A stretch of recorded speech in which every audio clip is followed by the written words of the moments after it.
Hello students, मैं पीयूष राजपूत और आपका अपना चैनल पीयूष कोचिंग क्लासेस। तो बच्चों, हमने अपनी लास्ट क्लास में application of Gauss law complete कर लिया था। अब हम पढ़ने जा रहे हैं कि अगर हमारे पास एक कोन है और उस कोन के टॉप पर यानी उसके एपेक्स पर एक चार्ज रख दिया जाए तो उसके बेस से कितना अमाउंट ऑफ फ्लक्स पास होगा। क्लियर है इतनी बात? चलो भाई, अब शुरू करते हैं। हमारे पास क्या है बच्चों, एक कोन गिवन है और उस कोन के टॉप पर यानी कि इस जगह पर आपको क्या रख दिया गया है, एक चार्ज रखा हुआ है और आपसे पूछेगा इस बेस से कितना अमाउंट ऑफ फ्लक्स पास करेगा, ये आपको निकालना है। ठीक है बच्चों, तो मैंने आपको बताया था सबसे पहले आप क्या करें, सबसे पहला काम होता है कि आप उस चार्ज को इनक्लोज करें। तो इनक्लोज करने के लिए सबसे बढ़िया हमारी सरफेस कौन सी है, गॉसियन सरफेस कौन सी है, स्फेरिकल गॉसियन सरफेस। ठीक है बच्चों, यानी कि आप इतनी रेडियस लेके एक स्फेरिकल गॉसियन सरफेस बना लोगे। यहां पर आपका चार्ज है और ये आपका क्या है बच्चों, कोन है। ठीक है ना बच्चों, कोई दिक्कत तो नहीं है। यानी कि जितना फ्लक्स इससे पास करेगा, जो हमारा क्या है कोन है बच्चों, उतना ही फ्लक्स इससे भी तो पास करेगा। जो ये हमारी क्या दी हुई है, स्फेरिकल कैप, स्फेरिकल कैप जो है उससे भी उतना ही फ्लक्स पास कर रहा है जितना फ्लक्स बच्चों किससे पास कर रहा है, हमारा इस बेस से। क्लियर है इतनी बात? अगर मैं इसके एंगल को क्या मान लूँ, इस एंगल को मैं अल्फा मान लेता हूँ। क्लियर है, कोई दिक्कत तो नहीं। और ये रेडियस हमारी होगी आर। तो मैंने क्या करा, जो चार्ज दिया हुआ था सबसे पहले उसको एक गॉसियन सरफेस से इनक्लोज किया, यानी कि स्फेरिकल सरफेस से। और मैंने बताया जो ये हमारा आपको एरिया दिखाई दे रहा है, इससे उतना ही फ्लक्स जाएगा जितना फ्लक्स इस कोन के बेस से जाएगा। क्लियर है? तो हमारा काम क्या है, इस वाले एरिया को निकालना।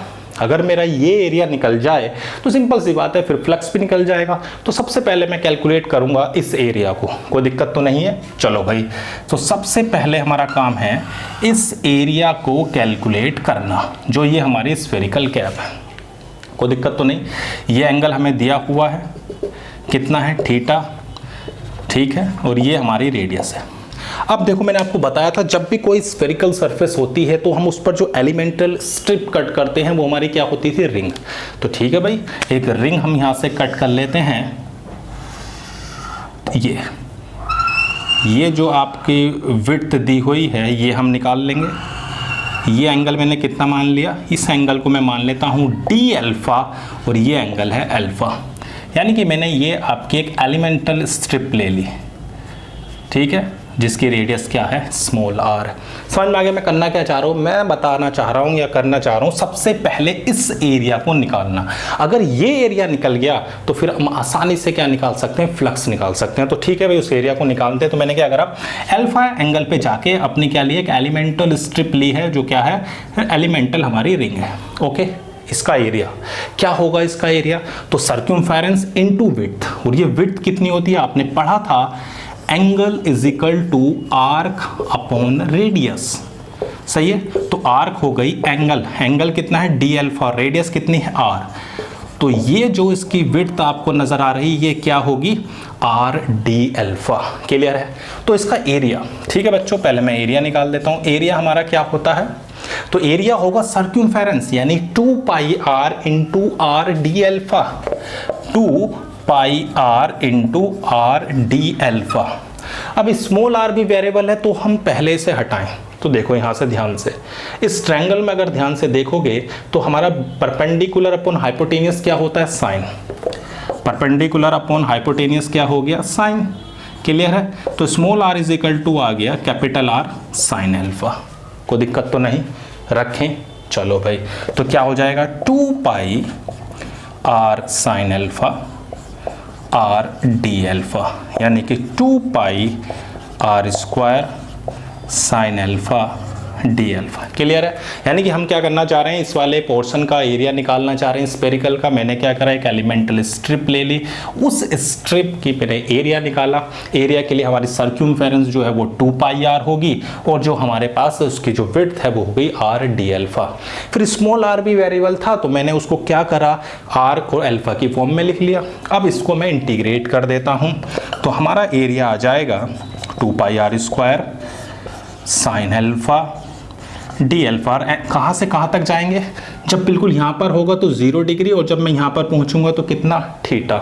तो 0 से थीटा डिग्री तक साइन अल्फा का इंटीग्रेशन क्या होता है बच्चों?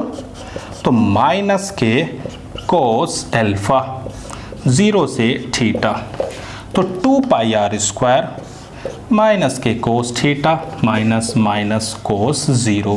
कोस 0 क्या होता है? 1। तो 2 pi r square 1 minus cos theta. तो ये हमारा क्या निकल गया बच्चों? एरिया। क्लियर है इतनी बात? कोई दिक्कत तो नहीं? यहाँ तक समझ में आ गया कि इस पोर्शन का जो एरिया होगा वो एरिया हमारा क्या आया? 2 pi r square 1 minus cos theta. अब जो बच्चों फ्लक्स है वो मैं दो तरीके से निकाल सकता हूँ। पहले से आप फटाफट लिख लो, फिर दिखाता हूँ मैं आपको किस तरह से हम फ्लक्स निकालते हैं। ठीक है ना? लिख लिया ये 2 pi r square 1 minus cos theta तक। चलो भाई, यानी कि हमारा जो एरिया आया वो हमने निकाल लिया। अब मैं जो फ्लक्स है वो दो तरीके से आपको निकाल के दिखा रहा हूँ। चलो भाई, कैसे निकलता है? सबसे पहले आपने पढ़ा था कि फ्लक्स इज इक्वल टू होता है E डॉट ds। ये तो कंफर्म है आपको कि भाई इलेक्ट्रिक फील्ड अगर यहाँ पर अगर हम लें इसका एरियल वेक्टर, तो दोनों के बीच में एंगल कितना होगा बच्चों? 0 डिग्री होगा। चलो भाई, तो मैं ऐसे लिख सकता हूँ E ds cos 0। कोई दिक्कत तो नहीं? और हमारे पास यहाँ पे मैं a लिख देता हूँ, अभी मैंने आपको a निकाल के दिखाया था dA। ऐसे कोई दिक्कत तो नहीं है? cos 0 क्या हो गया? 1। अब देखो इलेक्ट्रिक फील्ड, अगर ये हमारे पास चार्ज q है और डिस्टेंस r पर आप कहीं पर भी इलेक्ट्रिक फील्ड निकालोगे तो क्या होता था? q upon 4 pi epsilon not r square, और एरिया भी मैंने आपको निकाल के दिखाया है 2 पाई r square 1 minus cos theta. r square से r स्क्वायर 2 पाई से ये गया, तो ये आ गया q upon 2 epsilon not 1 minus cos theta. तो ये हमारा क्या आ गया? फ्लक्स, कि उस कोन के बेस से इतना फ्लक्स पास करेगा। क्लियर है इतनी बात? चलो भाई, अब देखो दूसरी तरीके से कैसे निकाल सकते हैं। एक बात तो आपको कंफर्म है कि अगर मैं ये चार्ज लूँ Q और इसका एरिया इस टाइम कितना है टोटल का? 4 पाई आर स्क्वायर, यानी कि अगर 4 पाई आर स्क्वायर है तब आपका बच्चों फ्लक्स क्या होता है? Total flux Q upon epsilon not. यही तो होता था भाई, जो टोटल फ्लक्स होता था वो हमारा क्या होता था? Q upon epsilon not. Gauss law यही तो बोलता था। अगर मान लो जब टोटल एरिया हमारा क्या है? 4 पाई आर स्क्वायर है बच्चों, तो हमारा फ्लक्स है Q अपॉन एप्सिलॉन नॉट। और जब एरिया इतना है, यूनिट एरिया में कितना हो जाएगा?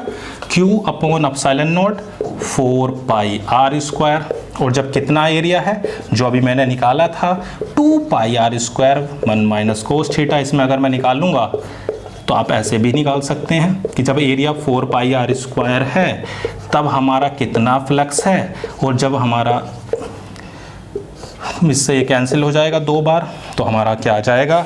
तो फ्लक्स आ जाएगा Q upon 2 epsilon not 1 minus cos theta.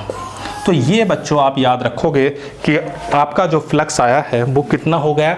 Q upon 2 epsilon not 1 minus cos theta. ठीक है, अब ये बच्चों फॉर्मूला और कहाँ कहाँ लग सकता है उसे भी देख लेते हैं। पहले आप इसे लिख लें। क्लियर है यहाँ तक? बिल्कुल कोई दिक्कत तो नहीं है?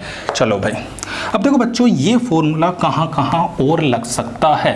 एक तो ये तो कंफर्म हो गया कि अगर आपके पास कोन दिया हुआ है और उसके वर्टेक्स यानी एपेक्स पर अगर आपको चार्ज रख दे तो उसके बेस से कितना अमाउंट ऑफ फ्लक्स पास होगा आप वो निकाल सकते हैं। ठीक है भाई, कोई दिक्कत तो नहीं है यहाँ तक? चलो, और कहाँ यूज़ होगा? अब देखो बच्चों, पहला तो मैंने आपको बता दिया कि कहाँ यूज़ हो रहा है। ठीक है ना? यानी कि अगर हमारे पास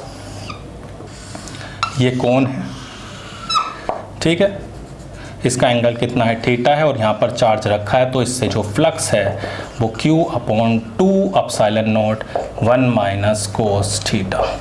सही है।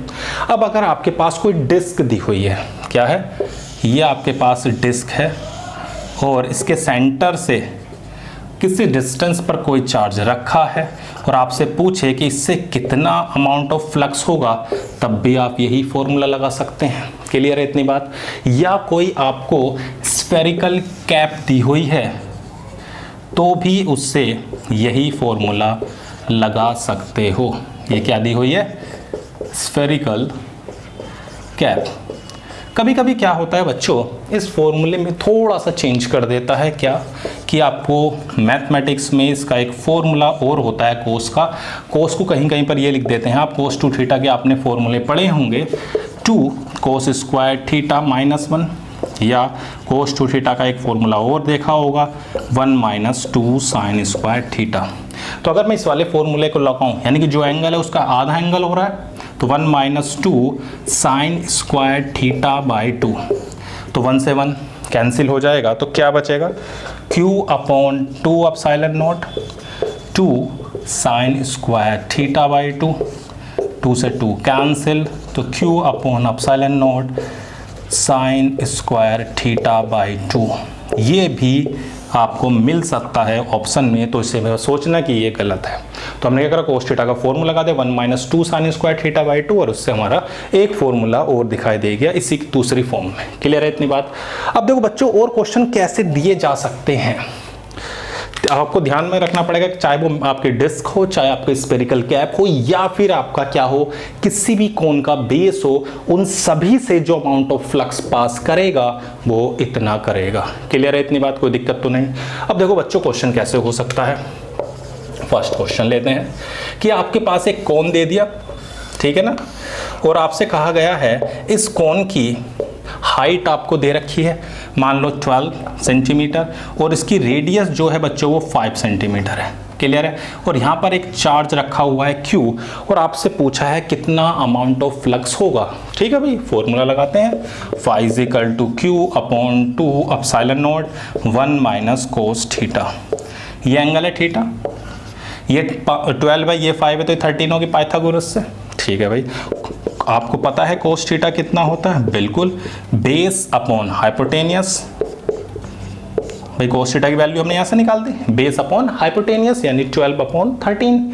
एलसीएम ले लो तो कितना आ जाएगा, ये आ जाएगा Q/26 एप्सिलॉन नॉट। कितना आसान है, अगर आपको फॉर्मूला पता है तो आप फट से निकाल सकते हैं। और कैसे पूछ सकता है, चलो मैं उसको भी बता देता हूँ। ये लिख लिया क्या, फटाफट इसको लिखो। चलो भाई, कैसे और दे सकता है। अब देखो बच्चों, आपसे ये कह सकता है कि अगर आपके पास दो चार्ज हैं, एक Q दे दिया या सपोज करो -Q दे दिया, दो चार्ज आपको दिए हुए हैं, एक +Q और दूसरा यहाँ पर दे दिया -Q। ओके, इन दोनों का जो सेपरेशन है वो आपको 2r दिया हुआ है। क्लियर है। और बीच में इसके बिल्कुल यहाँ से मिड में यानी कि r डिस्टेंस पर आपको एक रिंग दे दी है। क्या दी हुई है, रिंग, जिसकी रेडियस R है, और आपसे पूछा गया है कितना अमाउंट ऑफ फ्लक्स होगा। तो बिल्कुल ऐसा ही है, देखो आप इसको ज्वाइन कर लो ऐसे, तो आपको बिल्कुल एक कोन नज़र आ रहा होगा। तो अगर मैं इसकी वजह से फ्लक्स निकालूं तो क्या होगा, Q/2 एप्सिलॉन नॉट, इसे थीटा मान लेता हूँ, 1 - cos थीटा। ठीक है। अब देखो हमारे पास एंगल निकल जाएगा या नहीं भाई। देखो ये बेस भी R है, ये भी R है, तो दोनों R हैं। तो अगर मैं tan थीटा लगाता हूँ, tan क्या होता है, परपेंडिकुलर अपॉन बेस, तो ये आ गया 1, तो थीटा की वैल्यू आ गई 45। रख देते हैं, Q/2 एप्सिलॉन नॉट 1 - cos 45 बच्चों कितना होता है, तो हमारा जो cos 45 है वो होता है 1/√2। तो एलसीएम लोगे तो √2 - 1 Q/2√2 एप्सिलॉन नॉट। कोई दिक्कत तो नहीं। अब जितना फ्लक्स ये दे रहा हुआ उतना ही फ्लक्स ये भी देगा, तो टोटल फ्लक्स उसको डबल कर दो। तो भाई टोटल फ्लक्स कितना हो जाएगा, आप इसको 2 टाइम्स कर दो, तो √2 - 1 Q/2 √2 एप्सिलॉन नॉट। क्लियर है इतनी बात, कितना आसान था। यानी कि आप बिल्कुल दिमाग में बैठा लीजिए कि अगर कोई भी आपको डिस्क दे रखी है, उसके सेंटर से किसी डिस्टेंस पर आपको चार्ज दिया हुआ है, या आपके पास जो कोन है उसके टॉप पर आपको एक चार्ज दिया हुआ है, स्फेरिकल कैप पे दिया हुआ है, तो समझ लो कि आपका जो फ्लक्स होगा वो Q/2 epsilon not 1 - cos theta होगा। क्लियर है इतनी बात। चलो बच्चों, एक क्वेश्चन और देख लेते हैं। अगर बच्चों आपसे कहा जाए कि आपके पास एक कोन है और इस कोन से h हाइट पर यहाँ पर एक चार्ज रखा हुआ है प्लस क्यू, ठीक है ना, क्या रखा हुआ है, प्लस क्यू चार्ज है, और इससे जो अमाउंट ऑफ फ्लक्स है वो आपको गिवन है। क्या गिवन है कि जो फ्लक्स है वो आपका 2/3 क्यू अपॉन एप्सिलॉन नॉट है। सही है, ये आपको दिया हुआ है। अब क्वेश्चन ये पूछता है कि अगर ये यहाँ पर हो जाए, कहाँ पर, यहाँ पर आ जाए, यानी कि h हाइट इधर हो जाए, यानी कि ये आपका कोण है और यहाँ से h हाइट पर आपका चार्ज है, कितनी हाइट पर, h हाइट पर, तो फ्लक्स बताओ। सही है। अब देखो बच्चों, अगर मैं इस कोण को इन्वर्ट कर दूं, उल्टा कर दूं, तो सेम ये वाली कहानी बन जाएगी ना। ऐसे ये आपका कोण था, यहाँ से h हाइट पर था, अब ये कोण और बन गया, उसकी हाइट भी यहाँ हो गई h। सही है ना, मैंने क्या कर दिया, कोण को जो है इन्वर्ट कर दिया, इन्वर्ट कर दिया। अब देखो जो टोटल फ्लक्स होगा वो तो हमें पता होता है, टोटल फ्लक्स क्या है, आपको पता है टोटल फ्लक्स हमेशा Q अपॉन एप्सिलॉन नॉट होता है, हाँ या ना। ऊपर वाला कोण कितना फ्लक्स दे रहा है, 2/3, तो नीचे वाला कितना देगा, सिंपल सी बात है, इसकी वजह से जो फ्लक्स होगा वो टोटल फ्लक्स में से माइनस कर दो 2/3 को, तो क्या आ जाएगा 1/3। कोई दिक्कत तो नहीं, आसान था। मतलब ऊपर वाले से 2/3 जा रहा, तो मैं इसको अगर इन्वर्ट कर दूं तो ये सिचुएशन बन जाएगी, और टोटल से कितना फ्लक्स जाएगा, सिंपल सी बात है, Q अपॉन एप्सिलॉन नॉट। ऊपर वाले से 2/3 है तो नीचे वाले से क्या होगा, 1/3। क्लियर है इतनी बात, कोई दिक्कत तो नहीं।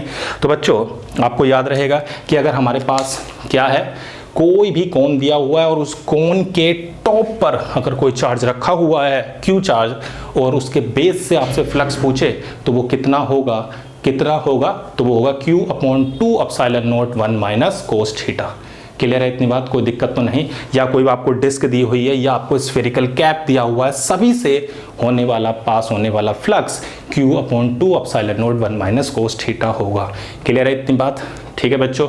तो आज की क्लास में सिर्फ इतना ही, थैंक यू।